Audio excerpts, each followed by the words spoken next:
Un balado Radio-Canada audio.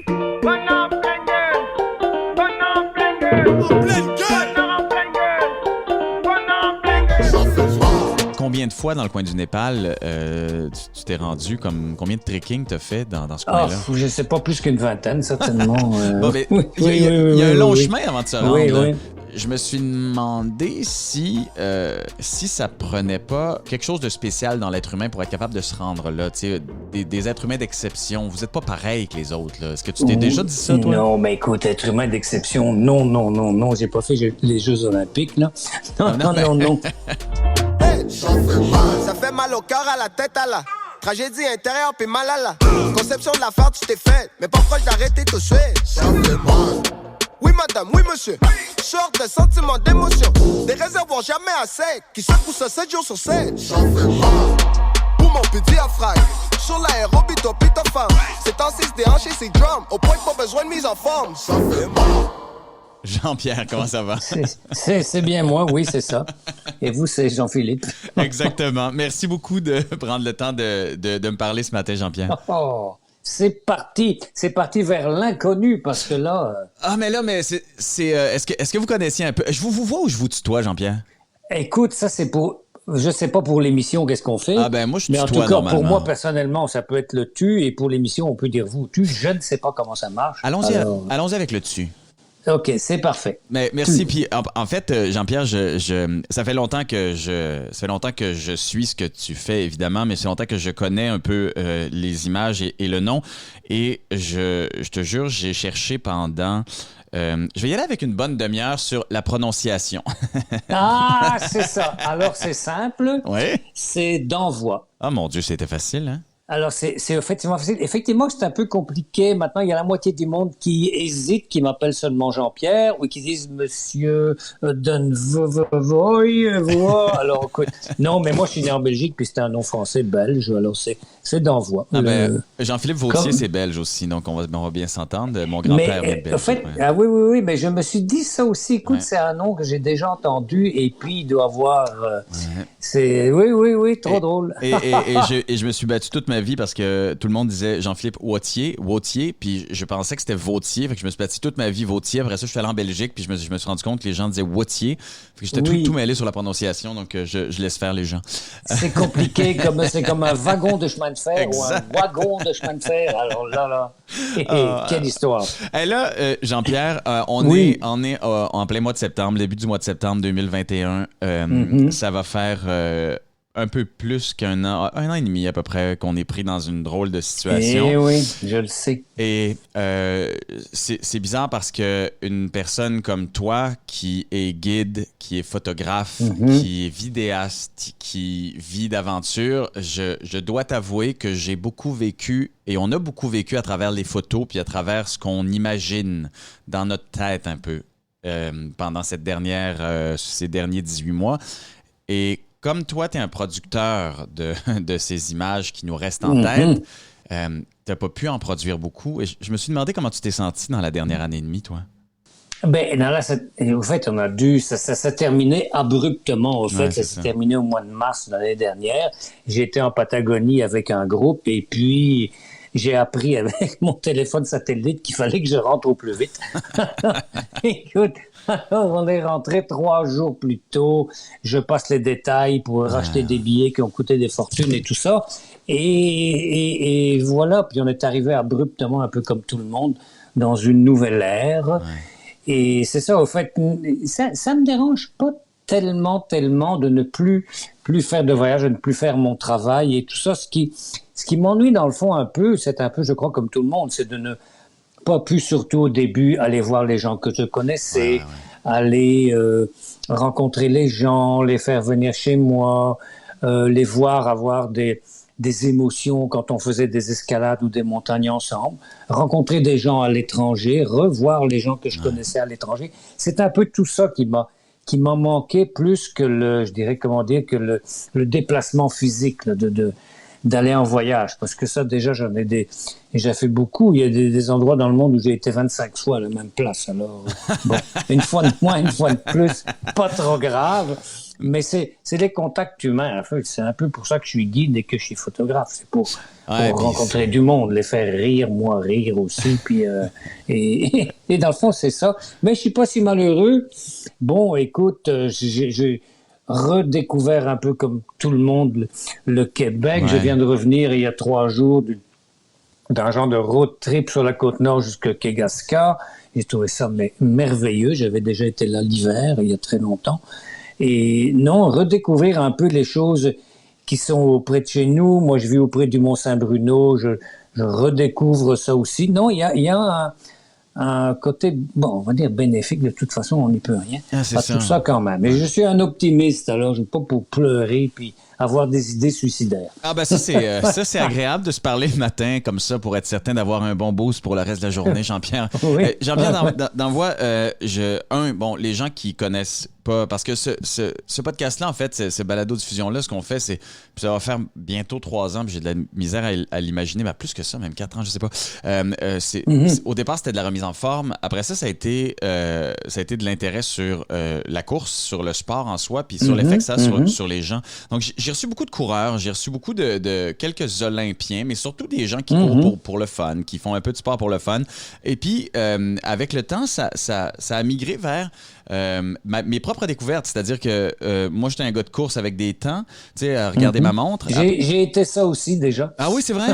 Oh oui, quand je faisais mes marathons, il n'y avait rien qui m'arrêtait. J'avais des kilomètres à faire avec ma montre et avec ça qui comptait dans la vie. Mais c'est bizarre parce que quand en fait, plus j'avance, plus je me retrouve à courir dans le bois, plus je me retrouve à courir dans la forêt, plus je me délaisse, je vais dire ça entre guillemets, mais de ma montre et de l'étang. Et je rencontre des gens aussi qui font cette transition-là, qui grandissent. Et puis je trouve ça fascinant parce qu'aujourd'hui, je parle à quelqu'un qui est dans le monde de l'alpinisme, dans le monde de la montagne extrême et est une légende, clairement. Et je me suis demandé si le parcours était à peu près le même, mais je suis en train de me le faire confirmer. C'est un peu ça, là.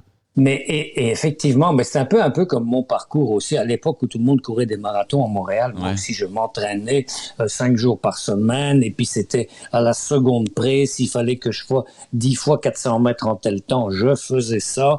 Mais maintenant, c'est tout à fait le contraire.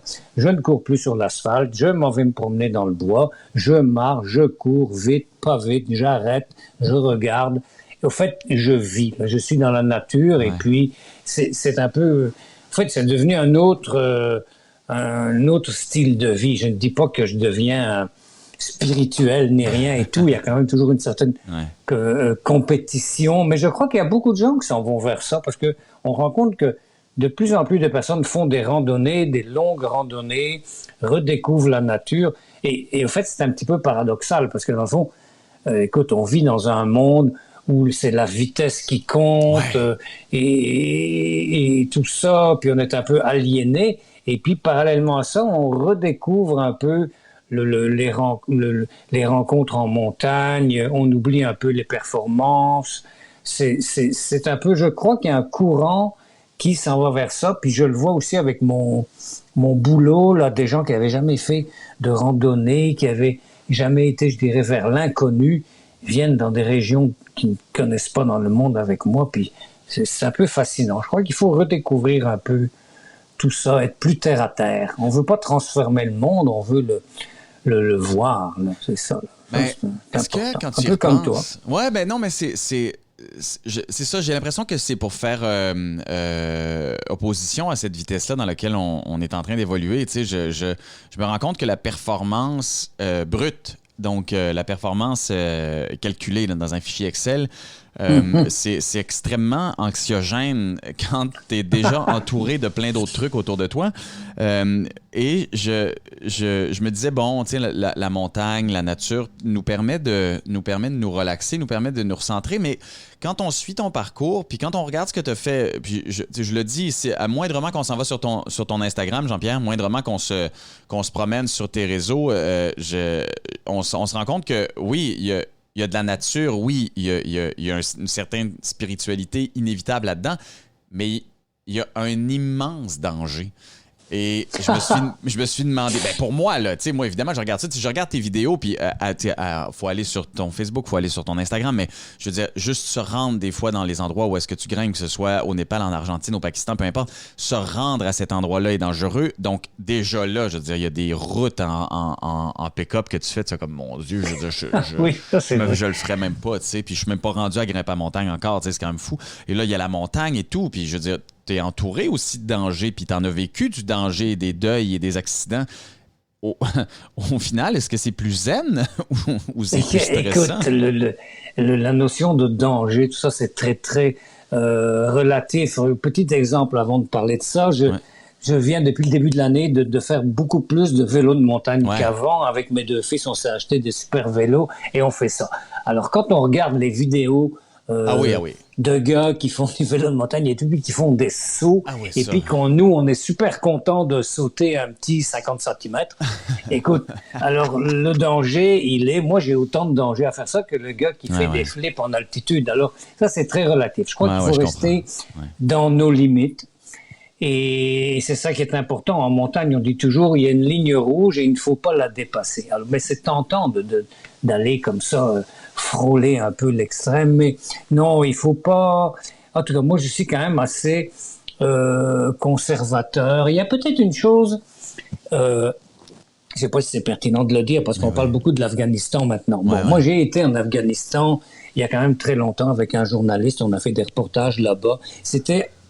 après que les Russes soient partis et avant que les Américains arrivent. Donc, il n'y avait pas encore le Daesh, le I qui était là. Il y avait effectivement, des talibans, mais c'était seulement le début. Bon, et là, c'était dangereux parce qu'on faisait des reportages sur le déminage. Donc, c'est-à-dire qu'on marchait dans des terrains où il y avait des mines.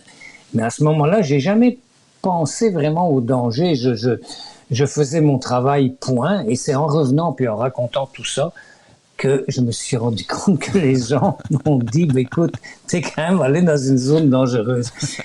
Oui, je me suis rendu compte après. Mais quand on est pris là-dedans, écoute, on est concentré à mort. Et puis, c'est un peu comme quand on est en montagne. Mais il ne faut pas croire que tout est toujours dangereux, un peu. Là. Le danger, c'est quand on fait des choses qui ne sont pas à notre portée et qu'on va trop loin. Bon. C'est qu'en auto, c'est si on roule trop vite. Aussi. Le danger, il est partout. Hein. Alors, non, c'est clair, c'est clair, sauf que des fois, je me demande si qu'est-ce que ça prend de quel courage ça prend. Je dis un courage, je sais pas si c'est le bon mot, là. C'est juste que, tu sais. Non, c'est pas ça. Le courage, c'est pas du tout ça. Non. C'est parce que, tu sais, quand tu cours. Le courage, c'est autre chose. Nous, on fait ça pour le plaisir, non? Je regardais les entraînements, souvent, tu filmes les entraînements, tu vas filmer le parcours qui nous mène à. Puis quand je dis le parcours qui nous mène à, ça peut le parcours qui nous mène à monter le Kilimanjaro, à aller en Asie, peu importe. Là, je pense que dans le coin de... combien de fois dans le coin du Népal tu t'es rendu? Combien de trekking t'as fait dans ce coin-là? Je ne sais pas, plus qu'une vingtaine, certainement. Il y a un long chemin avant de se rendre. Il y a un long chemin avant de se rendre. Donc, quand on voit tout ça, on se dit quand même, c'est du sport, c'est de... Comment je dirais? C'est de l'effort physique et de l'entraînement. C'est de l'entraînement comme n'importe quel athlète. Rendu là, ça devient une compétition avec toi-même. On le comprend. Cela dit, tout ce chemin-là, tout ce parcours-là qui nous amène à un objectif, je me suis demandé si ça prenait pas... Tu sais, je te disais courage, tu me dis que c'est pas du courage.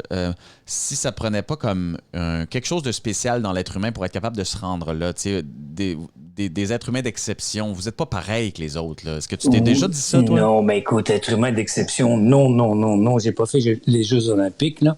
Non. Mais je parle aussi, en parlant aussi des gens, des clients qui viennent avec moi. Bon, mais je ne veux pas dire qu'ils sont... Ce sont bon, au départ, on va dire, c'est très simple, il faut quand même être en forme, il faut savoir marcher quelques heures, mais il faut être en forme physiquement, c'est vrai. Mais pour ce genre de voyage-là, où c'est la découverte, qu'on va un peu plus loin, où c'est l'inconnu, où on repousse nos limites et tout ça, je crois que l'important, c'est de se sentir à l'aise justement d'arriver dans cet inconnu, d'être dans un milieu de vie qui est complètement différent de nous, de ne pas prendre une douche pendant une semaine, d'avoir chaud, d'avoir froid, de ne pas pouvoir bouger la roulette du thermostat, plus chaud, moins froid, tout ce qu'on veut. Là, on subit on subit la température, on subit les événements, et c'est un peu plus ça qui est important, je dirais encore, que d'être en super forme physique. C'est je pense ça, oui. C'est vrai, c'est d'être capable c'est d'être capable de jouer avec nos limites, en fait. T'sais. Dans notre société, on essaye toujours de rendre un peu comme, je dirais, la nature conforme à nos désirs. Hein? On essaye que ce soit comme nous on veut. Tu vois, alors on se comporte je dirais presque en destructeur ou en maître de la nature, de notre environnement. Mais je crois qu'il ne faut pas changer ça. Il faut, en fait, plutôt la protéger et il faut l'accepter. Si on va faire un voyage dans le Grand Nord, eh bien, écoute, il faut accepter qu'il y a de la glace, qu'il fait froid, et en montagne, la température, elle change tout le temps. Et alors, on n'a pas les prévisions météo. Non, je pense que c'est une question plus un peu intellectuelle, je dirais, de pouvoir aller vers cet inconnu, d'accepter de se remettre en cause, de quitter notre zone de confort. Dans les voyages, c'est ça qui est important. Mais effectivement, comme tu le dis, il faut être en forme, il faut savoir porter un sac à dos, il faut marcher. Bon, tous les voyages que je fais sont pas compliqués, mais il y a une certaine forme physique. Et puis c'est bien, c'est parce que j'ai vu, il y a certaines personnes que j'ai suivies comme ça pendant plusieurs années qui étaient des gens, mais je dirais tout à fait ordinaires, qui marchaient un peu pour aller au centre d'achat ou au bureau et tout, et qui maintenant sont devenus vraiment des sportifs, je ne veux pas dire de haut niveau, mais qui font des triathlons, qui font des marathons, qui font des 100 km en vélo, et qui, il y a 5-6 ans, n'auraient jamais pensé à faire ça. Et ça, alors bon, ça me fait un petit velours, et puis je suis content. Est-ce que c'est pas ça un peu l'objectif de il n'y a pas quelque chose de... là, je vais y aller avec de prêche, essayer de prêcher un peu pour... bon, ici, on dit pour sa paroisse, là, mais essayer de prêcher un peu pour ça, pour ouvrir les gens au sport. Dans une moindre mesure, moi-même, là, j'arrête pas j'arrête pas de dire aux gens faites du sport, vous allez voir, ça change une vie. N'importe quel sport. Ouais, exact. Quoi, c'est sortir dehors, que ce soit marcher lentement, marcher vite, courir, faire du vélo, voyager. Effectivement, c'est sûr qu'on est certainement plus en forme et que c'est plus facile de faire même, je dirais, notre travail quand on est une certaine forme physique. Ça, c'est évident. Mais il y a pas longtemps, j'avais lu un truc de Winston Churchill. J'avais lu un peu ces histoires qui fumaient des gros cigares et qui buvaient du whisky, et il disait le sport. C'est ça, quand il parlait de comment on lui demandait comment était sa longévité, il disait que c'était de ne pas faire de sport. Mais en même temps, il n'y a pas tort, parce que visiblement, il a duré longtemps, le Winston, avec un cigare. Oui, mais ça, c'est un peu l'extrême. C'est un peu pour rire. Mais bon. Mais non, il faut pas non plus que ça devienne une sorte de religion et emmerder tout le monde avec ça. Là. Puis, je crois que non, il faut simplement vivre, être dehors et puis essayer de s'améliorer. Effectivement, c'est plus facile. Tous les gens qui viennent en voyage avec moi et tout, ils s'entraînent un peu, et puis des fois, à long terme, puis on se sent beaucoup mieux. Ça, je pense qu'on a pu approuver que l'activité physique rend heureux. Hein? Bon, mais, je le pense. Je pense aussi que, bien qu'on sache que l'activité physique rend heureux, on est capable d'aller dans les extrêmes, c'est ce qu'on se disait. Et dans ce que tu fais, dans le travail que tu accomplis, toi, je l'imagine bien avec les 50, en tout cas, je ne sais pas combien de fois tu as pu monter des montagnes qui nous donnent des situations extrêmes. Est-ce que tu as eu à travailler avec des clients, avec des gens que tu accompagnais qui, eux, sont allés dans l'extrême et que tu as dû calmer, retenir, apprendre à faire respirer un peu, parce que c'est toujours ça le problème. Les deux. Il y en a que j'ai dû un peu calmer, parce qu'il faut garder nos énergies pour le sommet, et quand on arrive en haut d'une montagne, on n'est qu'à la moitié, hein, il faut redescendre. Et des fois, quand ça va mal, on met plus de temps à redescendre. Et il y en a d'autres que je sais que je peux pousser, que je peux dire, allez, go, vas-y, on y va, on a plein d'énergie, il faut aller la chercher. Alors, c'est un peu ça, c'est les deux. Il y en a que je sais que je peux pousser, et il y en a d'autres, c'est le contraire que je dois retenir parce que je sais qu'ils vont être, je sais pas, moi, ils vont attraper un édème pulmonaire ou il faut pas qu'ils aillent trop vite au début. Alors, c'est les deux. Mais les encourager, c'est merveilleux et c'est fascinant après de voir le sourire, le bien-être, le bonheur des gens qui arrivent sur un sommet, simplement des sommets au fait que des milliers de personnes ont déjà fait, comme par exemple le Kilimandjaro. C'est fascinant de voir qu'ils ont réussi comme ça une chose à laquelle ils pensaient depuis 1 ou 2 ans. Et pourtant, le Kilimandjaro, c'est pas la fin du monde non plus. mais quand même. Non, mais quand même, effectivement, tu vois, tu sais, puis il y en a même que j'avais pensé, je me dis, mais non, ça va être dur pour eux. Et non, ils trouvent une énergie, là, quelque chose, je me dis, ouf, fascinant. Hein? Et pas des professionnels de la montagne, tu vois. Puis, et ce qui est bien là-dedans, c'est que c'est qu'on garde une grosse amitié, une grande amitié avec tous ces gens-là, avec qui on a vécu, je dirais, presque 24 heures pendant plusieurs semaines. Et ça, c'est inoubliable. Alors là, il y a comme c'est fascinant de les revoir après. Vraiment, quand on connaît quelqu'un comme ça en montagne pendant 15 jours, c'est un peu comme si on connaissait la personne depuis 5 ans. C'est fascinant. Est-ce que ça veut dire, Jean-Pierre, que t'es ami avec des centaines de personnes? Écoute, amis, c'est un peu comme amis Facebook. On a des amis dans Facebook, puis on a des connaissances. Ouais. Mais un exemple pratique, si je vais à Québec et que je ne sais pas où aller manger, dîner, je peux appeler plusieurs personnes pour dire, bon, avez-vous le temps, on va prendre un petit lunch ensemble et tout. Si je vais à Gatineau, c'est la même affaire. Si je vais là... Alors, il y a du monde comme ça un peu partout avec qui on a eu des expériences privilégiées. Et il y en a là-dedans qui sont devenus de très, très grands amis. Écoute, j'ai des gens qui ont fait plus que 12, 13, 14 voyages avec moi. Alors là, ça quand on prend des voyages de 2 ou 3 semaines, c'est du temps. Hein. Non. C'est pour ça, en fait, que j'aime ce métier, parce que j'aime les contacts humains, j'aime les gens. Puis je fais de la photo pour ça aussi. C'est parce que ne fût-ce que photographier un paysage, il faut être dedans, il faut ressentir les choses. Si je fais des photos de gens que je rencontre en voyage, je suis pas le style à faire une photo vite en cachette, ça c'est trop facile, puis on n'a rien à raconter sur des photos comme ça.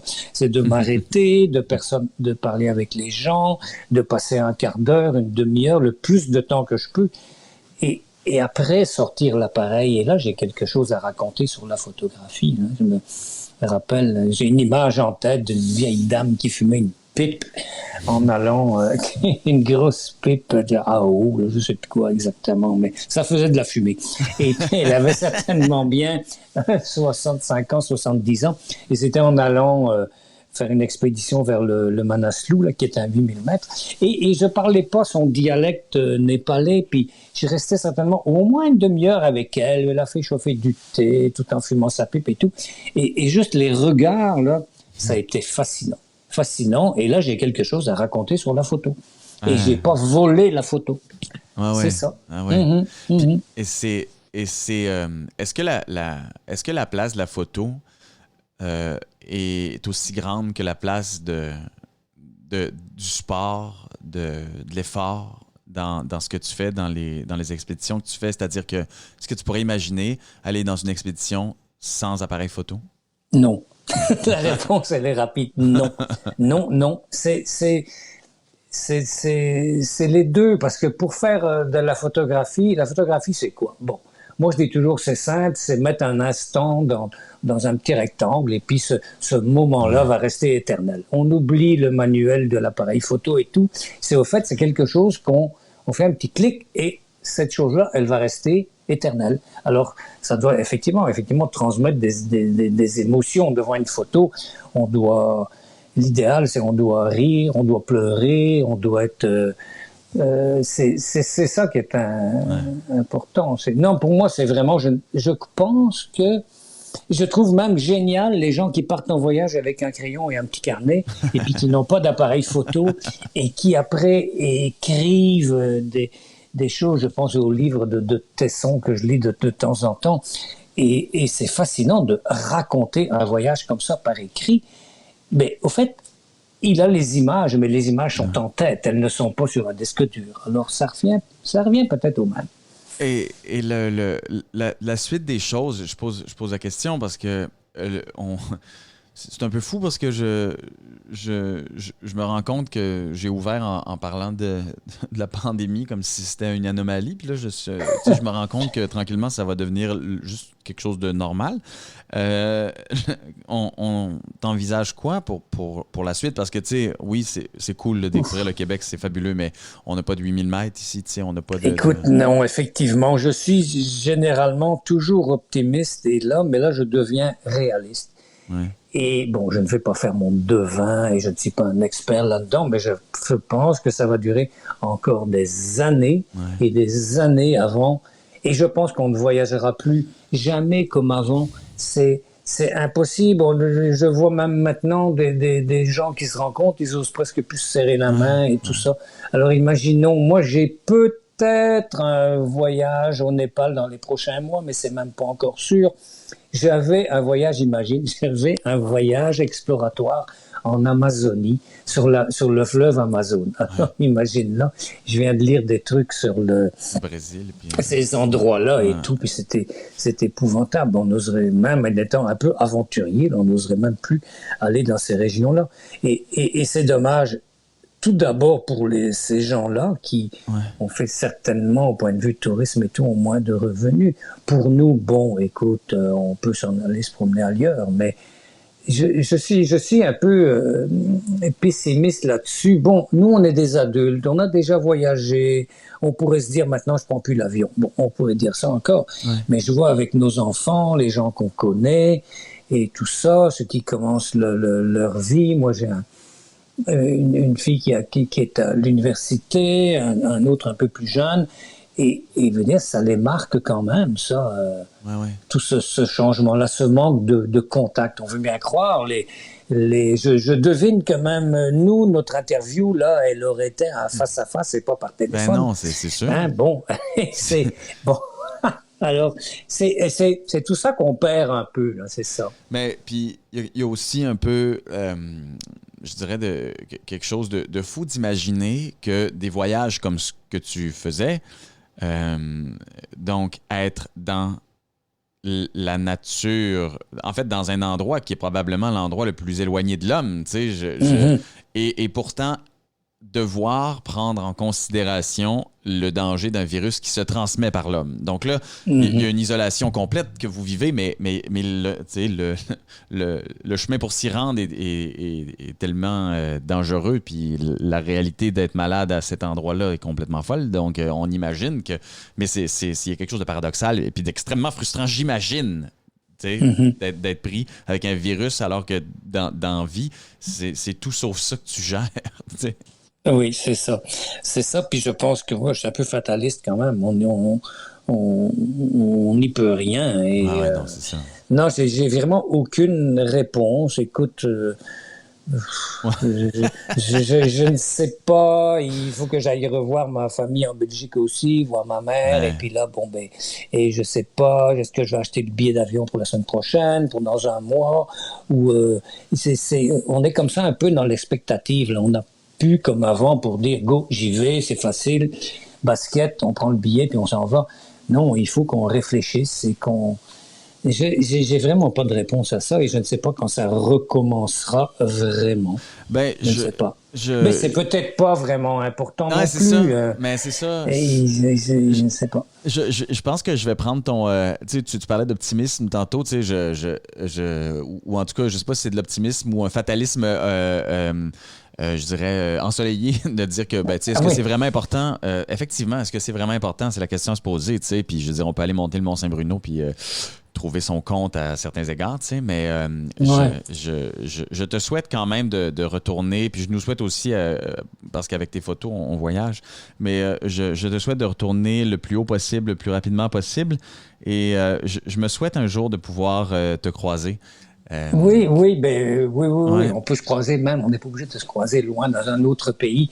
Mais effectivement, ces rencontres privilégiées qui sont des fois avec des gens formidables qu'on n'a plus, de voir leur façon de vivre. Et ça nous apprend beaucoup, les voyages, parce que moi, chaque fois que je reviens d'un voyage, et surtout, il y a des choses, j'ai été en Haïti, en Afghanistan, en Amazonie, ça me transforme, au moins pour plusieurs semaines qu'au retour. Alors, effectivement, parce qu'on vit dans un monde un peu de consommation et tout. Puis, on voit qu'il y a des gens qui vivent très, très bien d'une façon quand même assez précaires et qui prennent soin de leur famille et tout. Puis c'est un peu ça qui me manque, d'avoir des leçons des autres. Tu vois, c'est pas d'aller en donner, c'est d'apprendre des choses. C'est cette peur de s'enfermer, en fait. Moi, c'est ce dont j'ai plus peur, qu'on s'enferme dans nos réalités puis qu'on puisse pas aller jeter un œil sur ce qui se passe ailleurs.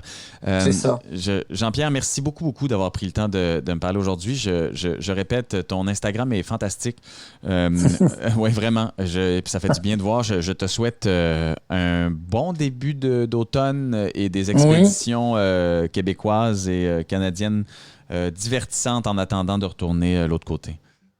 Mais c'est très gentil à toi. Puis faites, comme on a dit, au plaisir de se croiser, de se rencontrer et de se voir. Merci beaucoup, Jean-Pierre. Bye bye. OK, au revoir. Écoutez les meilleurs balados sur l'application Radio-Canada Audio.